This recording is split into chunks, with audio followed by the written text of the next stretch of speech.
Master सुयश अपनी मांग पर लोगों की प्रतिक्रिया से बहुत संतुष्ट था, लेकिन यह सब देखकर उसने घृणा से हल्की सी फुंफकार भरी। हालांकि आज का अर्जुन के साथ मुकाबला मास्टर सुयश ने अपने लिए सुरक्षित कर लिया था, फिर भी भीड़ अब तक नहीं हटी थी। कोई नहीं जानता था कि अर्जुन ने सुयश को इतना नाराज करने के लिए क्या किया था, इसलिए वे सभी तमाशा देखने के लिए रुक गए। काफी देर इंतजार करने के बाद भी अर्जुन नहीं आया, जिससे सुयश अधीर हो गया। उसने झुंझलाते हुए पूछा, वह कहां है? मुझे नहीं पता।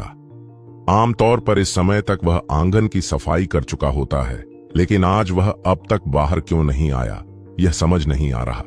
मास्टर सुयश, क्या हमें उसकी झोपड़ी की जांच करनी चाहिए?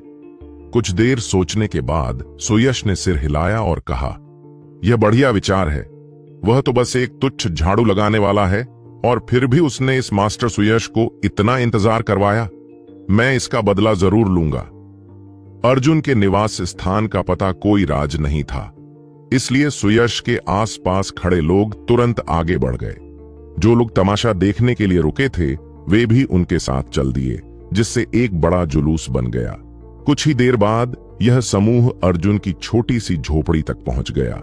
जब उन्होंने उसकी दयनीय स्थिति देखी, जिसमें झोपड़ी की दीवारों पर जगह जगह छेद थे, तो वे बिल्कुल भी आश्चर्यचकित नहीं हुए। बिना किसी कारण सुयश ने झोपड़ी की ओर इशारा करते हुए कहा, क्या यह लड़का यहां रहता है? मास्टर सुयश, क्योंकि अर्जुन एक परीक्षण शिष्य है, उसे अपने कपड़े, भोजन, आवाज और प्रशिक्षण सामग्री खुद ही जुटानी पड़ती है। मुख्य द्वार इन चीजों की व्यवस्था नहीं करता। यह झोपड़ी शायद उसने अपने हाथों से बनाई होगी। बहुत बढ़िया, बहुत बढ़िया, सुयश खुश होकर हंसा। यह सोचकर कि बारिश के दिनों में अर्जुन कैसे भीगता होगा, उसका मन प्रसन्न हो गया। फिर उसने अपना चेहरा गंभीर किया और शेर या बाघ की तरह शान से झोपड़ी की ओर बढ़ा। ऊंची आवाज में उसने स्पष्ट शब्दों में पुकारा, अर्जुन, बाहर निकलो। इस मास्टर सुयश से मार खाने के लिए तैयार हो जाओ। उसकी गर्जना इतनी शक्तिशाली थी कि हवा में गूंज उठी। यह मात्र एक चेतावनी नहीं थी, बल्कि इसमें घोर नफरत भी थी। इस आवाज में भयंकर क्रोध और रक्त पिपासा भरी थी, जिससे सभी उपस्थित शिष्य डर से कांप उठे। यह देखकर साफ हो गया कि अर्जुन और सुयश के बीच की दुश्मनी कोई मामूली बात नहीं थी। मास्टर सुयश गर्व से खड़ा था। उसकी उपस्थिति इतनी प्रभावशाली थी कि मानो कोई भी ताकत उसे हिला नहीं सकती। उसने सोचा था कि उसकी गर्जना सुनते ही अर्जुन डर से भागता हुआ आएगा और रहम की भीख मांगेगा, लेकिन वह जितना अधिक इंतजार करता गया, झोपड़ी से कोई हलचल नहीं हुई। सुयश के चेहरे पर अब गुस्से की लहर दौड़ पड़ी। उसने दांत पीसते हुए फिर चिल्लाया, अर्जुन, अक्लमंदी दिखाओ और बाहर आओ, वरना हम अंदर घुसकर तुम्हें घसीटकर बाहर निकालेंगे। लेकिन फिर भी कोई जवाब नहीं आया। अब सुयश को अजीब लगा। अगर अर्जुन वास्तव में अंदर होता तो उसकी सांसों की आवाज तो सुनाई देती। कहीं वह यहां नहीं था? सुयश ने अपने साथ आए एक व्यक्ति को इशारा किया। वह तुरंत आगे बढ़ा और एक जोरदार लात मारकर लकड़ी का दरवाजा तोड़ दिया, फिर तेजी से अंदर घुसा। कुछ ही क्षणों बाद वह बाहर आया और मास्टर सुयश को सूचित किया, मास्टर सुयश, अंदर कोई नहीं है। वहां हल्की धूल की परत भी जमी हुई है। ऐसा लगता है कि यह मूर्ख पहले ही जान गया था कि कोई मुसीबत आने वाली है, इसीलिए भाग गया। भाग गया? सुयश का गुस्से के मारे खून खौलने लगा। उसने कई दिनों तक इस पल के लिए योजना बनाई थी। अपनी बेइज्जती का बदला लेने के लिए यह अवसर तैयार किया था। उसने इतने सारे शिष्यों को तमाशा देखने के लिए बुलाया था और अब उसे पता चला कि अर्जुन पहले ही भाग चुका था। यह वैसा था मानो एक शक्तिशाली मुक्का हवा में मारा गया हो और किसी मुलायम कपड़े पर जा गिरा हो। यह भावना उसे बेहद निराश कर गई। पिछले कुछ दिनों में किसी ने अर्जुन को देखा भी नहीं। समझदार व्यक्ति हालात को देखकर फैसला करता है।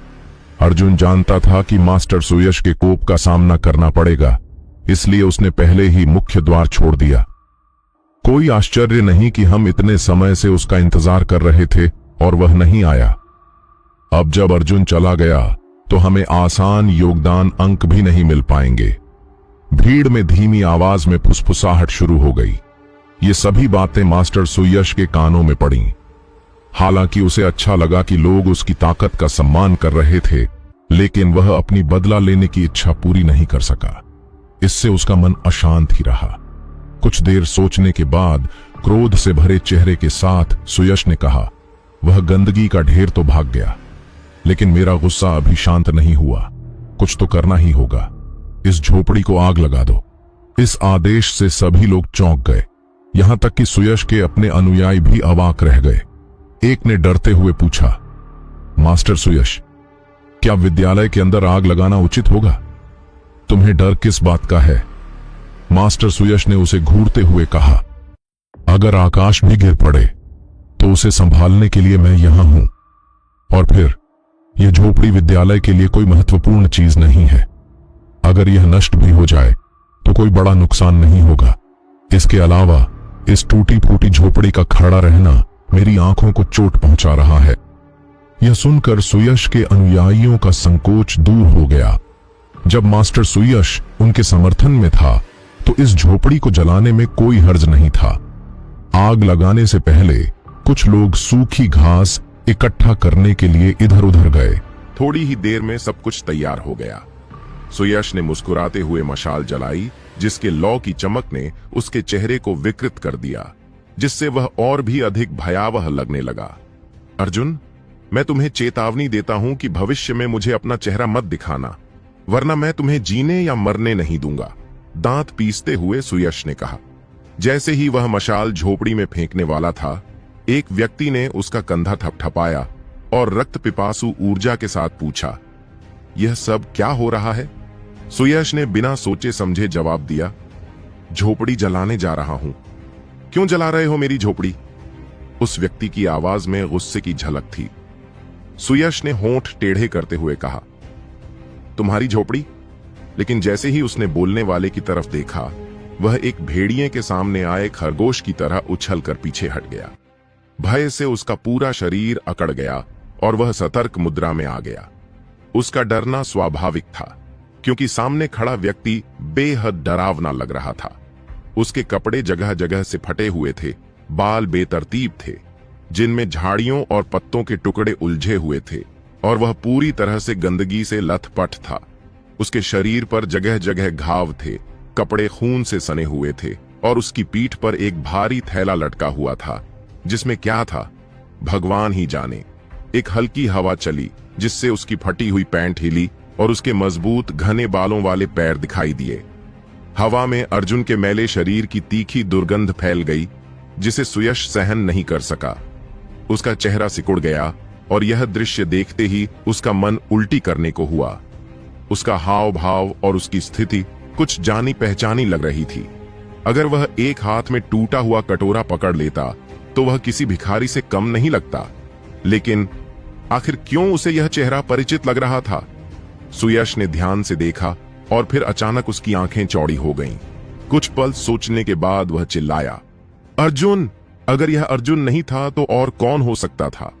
भले ही उसका शरीर बदला हुआ लगे और उसका चेहरा गंदगी से भरा हो, लेकिन सुयश, जिसने अर्जुन से नफरत की हद पार कर दी थी, उसे पहचानने में कैसे चूक सकता था? अर्जुन भी सुयश को पहचान गया।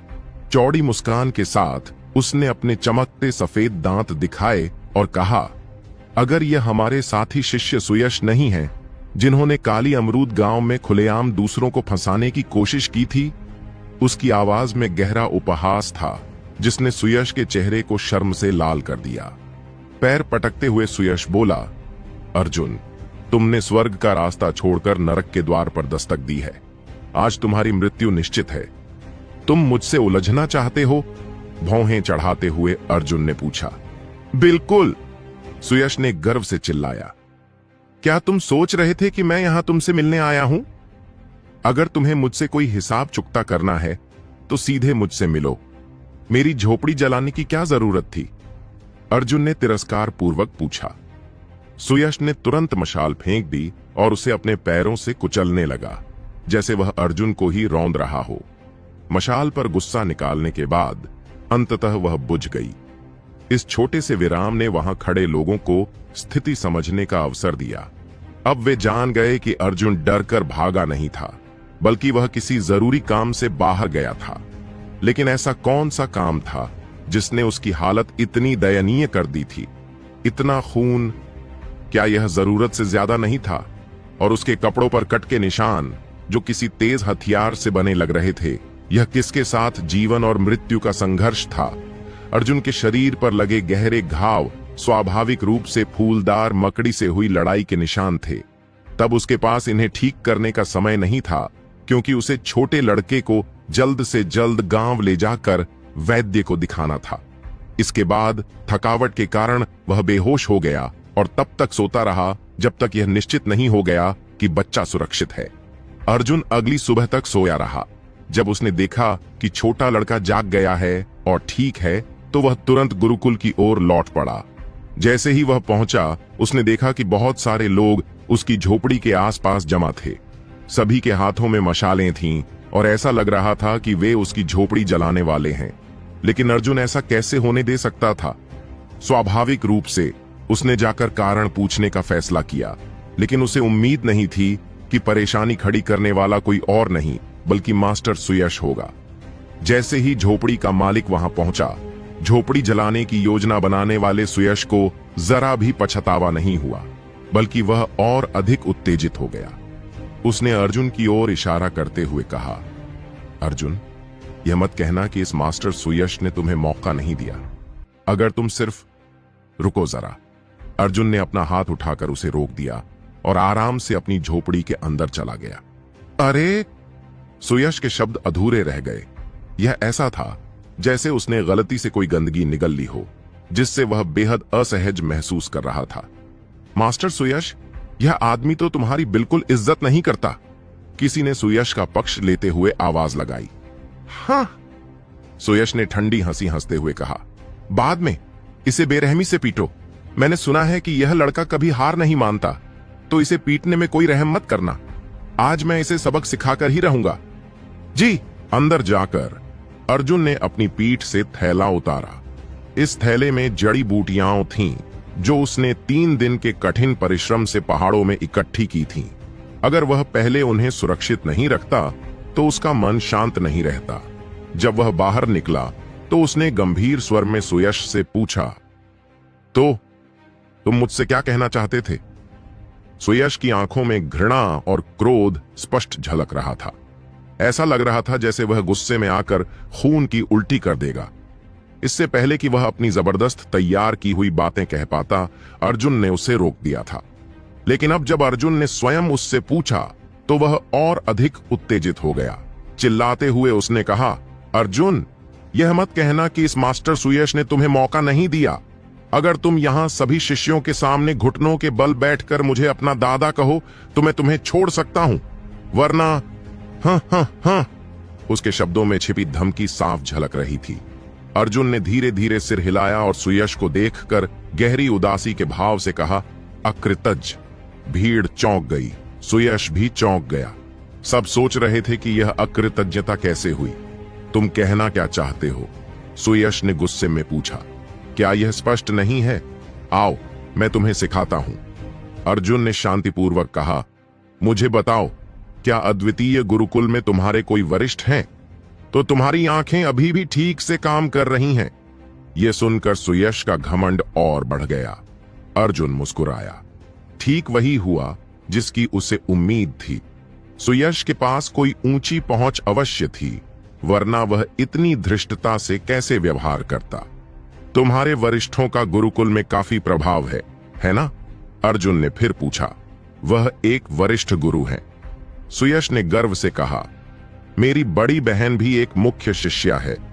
अगर वह चाहें तो सिर्फ एक उंगली उठाकर तुम्हें खत्म कर सकती हैं। अर्जुन ने समझ लिया। अब उसे सुयश के व्यक्तित्व और शक्ति के बारे में स्पष्ट जानकारी हो चुकी थी। उसने सुयश की पीठ थपथपाते हुए कहा, बिल्कुल सही। कितना कृतज्ञ। क्या सही या गलत? सुयश आगा बबूला हो गया। उसे लगा कि अर्जुन उसे इधर उधर घुमा रहा था और उसका दिमाग पूरी तरह उलझ गया। उसे अब भी समझ नहीं आया कि अर्जुन का मतलब क्या था। इतनी सी बात भी नहीं समझ रहे? तुम्हारी बुद्धि कैसे विकसित हुई? भौहें चढ़ाते हुए अर्जुन ने कहा और धैर्यपूर्वक समझाया, तुम्हारी बहन का दर्जा मुझसे ऊंचा है, इसका मतलब वह मेरी वरिष्ठा हुई। अगर मैं तुम्हें दादा कहूं तो तुम्हारी बहन तुम्हें क्या कहेगी और तुम्हारे गुरु तुम्हें क्या बुलाएंगे? यह तो सरासर अकृतज्ञता होगी। अगर मैं वह वरिष्ठ गुरु होता तो तुम्हें निर्जन घाटी में कैद कर देता ताकि जीवन भर तुम वहां से बाहर निकलने का सपना भी न देख सको। मास्टर सुयश का पूरा शरीर कांप उठा और उसका चेहरा सफेद पड़ गया। निर्जन नाग गह्वर अद्वितीय गुरुकुल का सबसे भयावह स्थान था। गुरुकुल की स्थापना के सैकड़ों वर्षों में जो भी शिष्य नियम तोड़ता या कोई गंभीर अपराध करता उसे वहां फेंक दिया जाता और फिर कभी नहीं देखा जाता। एक बार अगर कोई निर्जन नाग गह्वर में फेंका गया तो उसका बच पाना असंभव था। निर्जन नाग गह्वर, ये 3 शब्द पूरे क्षेत्र में भय और दहशत के पर्याय थे। सुयश अर्जुन से नहीं डरता था, लेकिन इन 3 शब्दों ने उसके भीतर तक भय भर दिया था। सुयश के साथ आए एक व्यक्ति ने महसूस किया कि उसका मनोबल गिर रहा था और तुरंत बोला, मास्टर सुयश, यह लड़का केवल अपनी बातों से लोगों को भ्रमित कर रहा है। आज हम यहां आपको न्याय दिलाने आए हैं। खुद को संभालते हुए सुयश ने चिल्लाकर अपनी शर्मिंदगी छिपाने की कोशिश की। अर्जुन, बकवास मत करो। अगर तुम घुटनों के बल बैठकर मुझसे क्षमा नहीं मांगते तो मैं तुम्हें ऐसा सबक सिखाऊंगा कि तुम जन्म लेने पर पछताओगे। अर्जुन की आंखें चमक उठीं। उसने अपने हाथों की मुट्ठियां भींच लीं और कहा, शिष्य सुयश, क्यों ना हम हाथ आजमाएं? सुयश ने घृणा से उत्तर दिया, मैं चाहता तो हूं, लेकिन तुम इसके लायक नहीं हो। मैं तपोनिष्ठ शरीर नवम स्तर पर हूं। यह सुनकर अर्जुन समझ गया। अद्वितीय गुरुकुल के नियमों के अनुसार यदि किसी को चुनौती देनी हो तो स्तर का अंतर 3 से अधिक नहीं होना चाहिए। सुयश वास्तव में अर्जुन से लड़ नहीं सकता था क्योंकि उनके बीच का अंतर बहुत बड़ा था। इसीलिए सुयश अपने साथ इतने लोग लेकर आया था। वे केवल तमाशा देखने के लिए नहीं थे। मुस्कुराते हुए सुयश ने अर्जुन को तिरस्कार से देखते हुए कहा, भाइयों, यह अर्जुन तपोनिष्ठ शरीर 3य स्तर पर है। कौन इस पर दया करके इससे मुकाबला करना चाहेगा? तपोनिष्ठ शरीर 3रा स्तर, कितना ऊंचा स्तर! भीड़ जोर जोर से हंसने लगी क्योंकि वहां मौजूद कोई भी शिष्य अर्जुन से पहले गुरुकुल में आया था और सभी उससे अधिक शक्तिशाली थे। मास्टर सुयश, मुझे आज्ञा दें। मेरा स्तर 5वां है। यह इसे परखने के लिए पर्याप्त होगा। एक शिष्य भीड़ से बाहर निकला और अर्जुन को तिरस्कार से देखने लगा। अर्जुन हल्के से मुस्कुराया। उनके पास जो जानकारी थी वह बहुत पुरानी हो चुकी थी। अगर यह 5 दिन पहले होता तो वह सच में तपोनिष्ठ शरीर 3य स्तर पर होता, लेकिन अब परिस्थिति अलग थी। लेकिन अर्जुन को यह बात सार्वजनिक करने की कोई जरूरत नहीं थी। 5 दिनों में 2 स्तरों की वृद्धि अस्वाभाविक लगती और इस तरह की चीजें अनावश्यक ध्यान आकर्षित करती। सुयश के साथ आए व्यक्ति ने आगे बढ़कर कहा, अर्जुन, मेरा नाम विशाल है। आज तुम्हें हराने वाला मैं हूं, यह याद रखना। मैंने याद कर लिया, अर्जुन ने गंभीरता से उत्तर दिया। अर्जुन ने सोचा, यह विशाल शायद सिर्फ सुयश का सम्मान बनाए रखने के लिए ऐसा कर रहा था। विशाल ने उंगलियां चटकाते हुए तिरस्कार से कहा, अर्जुन, ताकि तुम यह न कह सको कि मैंने तुम्हें मौका नहीं दिया, मैं तुम्हें 3 वार करने दूंगा। अगर तुम मुझे एक कदम भी पीछे धकेल सको तो यह तुम्हारी जीत होगी। अगर नहीं तो कृपया यह मत कहना कि मैं निर्दयी था। इस तरह की चुनौती में घोर तिरस्कार था। सुयश, जो यह देख रहा था, उसकी खुशी 2 गुनी हो गई। विशाल सही मायनों में अपमान करना जानता था। उसकी शब्दावली भी बहुत सटीक थी। हालांकि तपोनिष्ठ शरीर 3य स्तर और 5वें स्तर के बीच केवल 2 स्तरों का अंतर था, फिर भी यह दूरी किसी नदी के समान गहरी थी। इस स्तर के शिष्यों के लिए उनकी शक्ति का अंतर स्वर्ग और पृथ्वी के समान था। वातावरणीय ऊर्जा चारों ओर व्याप्त थी, लेकिन इस समय अर्जुन की स्थिति दयनीय थी। एक नजर डालते ही कोई भी देख सकता था कि उसने किसी कठिन परीक्षा का सामना किया है। वैसे भी वह पहले से ही बहुत दुबला पतला और कुपोषित था, जिससे लोग उसे आसानी से कमजोर समझ लेते थे। मौजूद लगभग हर व्यक्ति को यही लग रहा था कि अर्जुन आज इस विपत्ति से बच नहीं पाएगा। यहां तक कि एक निकटवर्ती वृक्ष पर बैठी कनक चौहान भी यही सोच रही थी। कनक, जो अब अंधकार सभा की एक शिष्या बन चुकी थी, विशेष रूप से इस लड़ाई के परिणाम को दर्ज करने के लिए आई थी। जैसे ही अर्जुन ने प्रहार किया, कनक चौहान ने स्पष्ट रूप से महसूस किया कि अर्जुन की ऊर्जा, मार्गों में वातावरणीय ऊर्जा सक्रिय हो उठी थी। यह स्पष्ट रूप से दर्शाता था कि वह कम से कम तपोनिष्ठ शरीर के चौथे स्तर पर पहुंच चुका था, बल्कि उसकी वास्तविक शक्ति इससे भी अधिक प्रतीत हो रही थी। लेकिन कुछ दिन पहले तो वह तपोनिष्ठ शरीर के तीसरे स्तर पर था।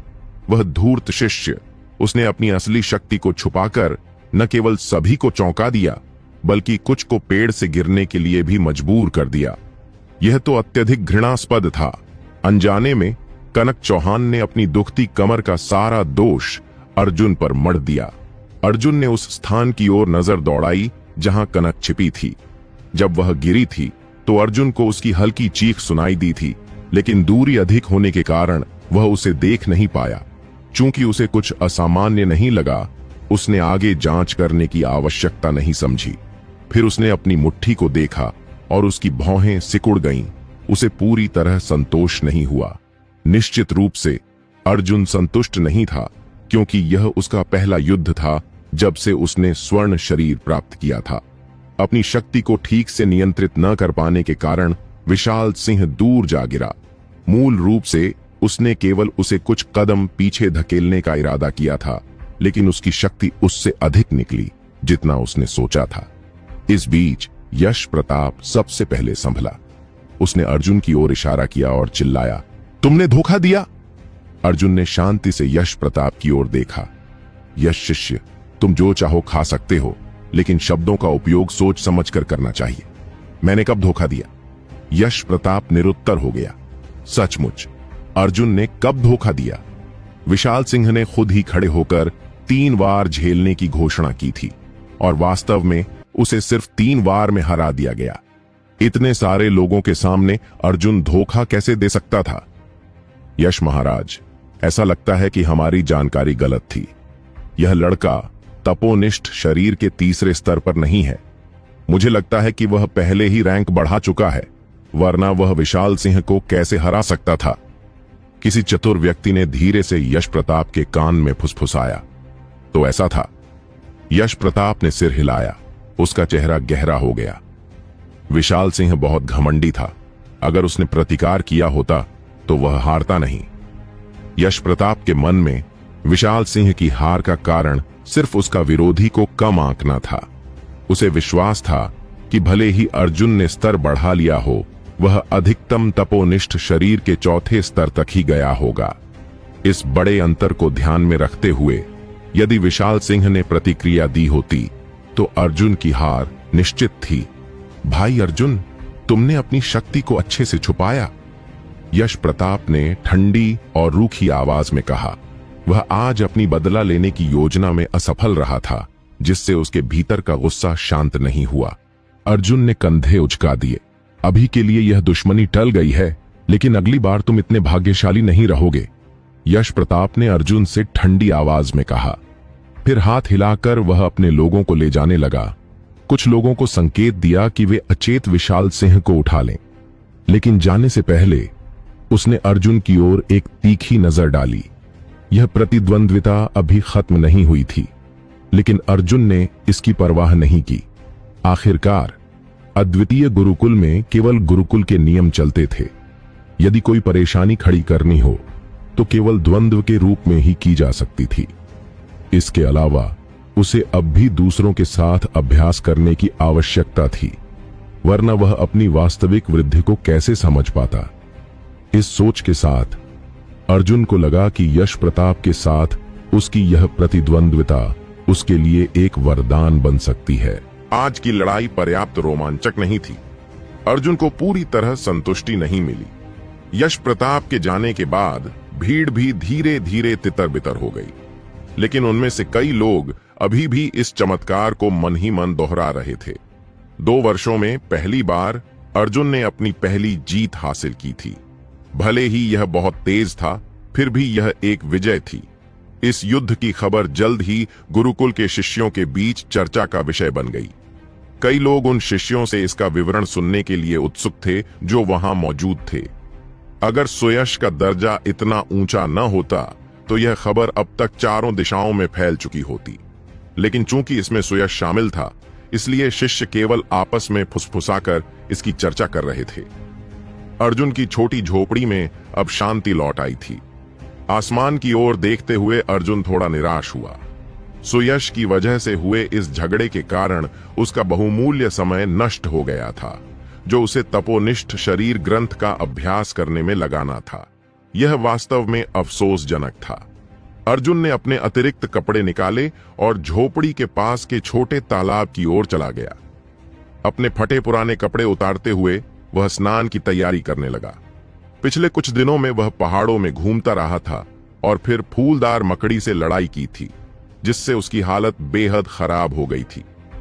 चुपचाप एक युवती प्रिया झोपड़ी के पास आकर अर्जुन के वास्तविक स्तर का पता लगाने के लिए जासूसी करने लगी। लेकिन जैसे ही उसने झोपड़ी के कोने से झांका, उसकी आंखों के सामने एक जोड़ी उज्ज्वल सफेद पीठ दिखाई दी। अर्जुन पहले ही पूरी तरह नग्न हो चुका था और पानी में गोता लगाने की मुद्रा में खड़ा था। प्रिया का चेहरा तुरंत गहरे लाल रंग का हो गया। हालांकि उसकी साधना का स्तर बहुत ऊंचा था, लेकिन वह अभी भी एक मासूम लड़की थी। उसने आज तक किसी पुरुष के शरीर का एक अंश भी नहीं देखा था, तो फिर यह दृश्य कैसे सहन कर सकती थी? बहुत ही लज्जाजनक। प्रिया का दिल जोरों से धड़कने लगा और वह तुरंत छिप गई। आज ही क्यों? उसकी आंखों से आंसू बह निकले। यह देखने का समय नहीं था, बल्कि अर्जुन के रहस्य को जानने का समय था। लेकिन अब पैर पटकते हुए वह झट से वहां से चली गई। यह शिष्य कितना निर्लज्ज है। प्रवेश परीक्षाएं बहुत ही ढीली हो गई हैं। गुरुकुल में कोई खुलेआम इस तरह कैसे स्नान कर सकता है? यह तो बहुत ही शर्मनाक है। तालाब में अर्जुन अपने शरीर को धोते हुए उसका निरीक्षण कर रहा था। उसने देखा कि जब से उसने तपोनिष्ठ शरीर ग्रंथ का अभ्यास शुरू किया था, तब से उसकी मांसपेशियां और मजबूत हो गई थीं। हालांकि वह अभी भी पतला था, लेकिन अब उसकी काया संतुलित और सशक्त लग रही थी। इसके अलावा फूलदार मकड़ी से हुई लड़ाई के घाव अब लगभग ठीक हो चुके थे। केवल उसके हाथ पर जो गहरा घाव था, उसमें अभी भी हल्का दर्द था। आखिरकार यह घाव मकड़ी के पैरों से आर पार हो गया था। तो यह इतनी जल्दी कैसे ठीक हो सकता था? लेकिन यह उतना गंभीर नहीं था जितना उसने सोचा था। कुछ दिनों में यह पूरी तरह ठीक हो जाएगा। उस घातक लड़ाई को याद करके अर्जुन उत्साहित हो उठा। न जाने क्यों, जितनी अधिक खतरनाक स्थिति होती, उतना ही उसका उत्साह बढ़ जाता। क्या वह स्वभाव से ऐसा था? क्या उसने अब तक अपने इस पक्ष को नहीं पहचाना था? इस बारे में सोचते हुए उसने गहरी सांस ली और तालाब में डुबकी लगा ली। वह कुछ देर तक सतह पर नहीं आया। हालांकि अर्जुन के पास कई कार्य थे, लेकिन उसने नहाने के लिए समय निकाल ही लिया। इसके बाद उसने कपड़े पहने और अपने झाड़ू लगाने के काम में जुट गया। आखिरकार यह गुरुकुल में उसका सौंपा हुआ कार्य था और उसे इसे पूरी निष्ठा से निभाना था। झाड़ू लगाते हुए अर्जुन ने महसूस किया कि अन्य शिष्यों की निगाहें अजीब थीं। वे संदेह से भरी थीं, क्योंकि उन्होंने सुबह का उसका मुकाबला देखा था। वे समझ नहीं पा रहे थे कि अर्जुन ने विशाल हु को बेहोश कैसे कर दिया। लेकिन अर्जुन बिना किसी चिंता के अपने काम में लगा रहा। काम खत्म करने के बाद वह अपनी झोपड़ी में वापस गया और अपना थैला खोला। उसमें से उसने इकट्ठी की गई जड़ी बूटियां निकाली और 3 पत्ती अराजकता पुष्प और मृत जड़ी बूटी को अलग रखकर बाकी जड़ी बूटियों को वापस थैले में रख दिया। ये अतिरिक्त जड़ी बूटियां अर्जुन के लिए बेकार थीं, लेकिन वह इन्हें योगदान हॉल में बेच सकता था और कुछ योगदान अंक कमा सकता था। थैला बांधकर वह निकलने ही वाला था कि एक विचार आया और उसने अपने कपड़े बदल लिए। उसने फटे पुराने खून से सने कपड़े पहने और अपना चेहरा थोड़ा गंदा कर लिया। फिर योगदान हॉल की ओर चल दिया। योगदान हॉल में कोषाध्यक्ष मेहता अपने काउंटर के पीछे बैठे हुए चाय पी रहे थे। वह अपने पैर लटकाए मस्ती में गुनगुना रहे थे। अचानक हॉल के दरवाजे पर एक आकृति दिखाई दी। मेहता ने ऊब कर सिर उठाया और जैसे ही वह उस शिष्य को डांटने वाले थे, उनकी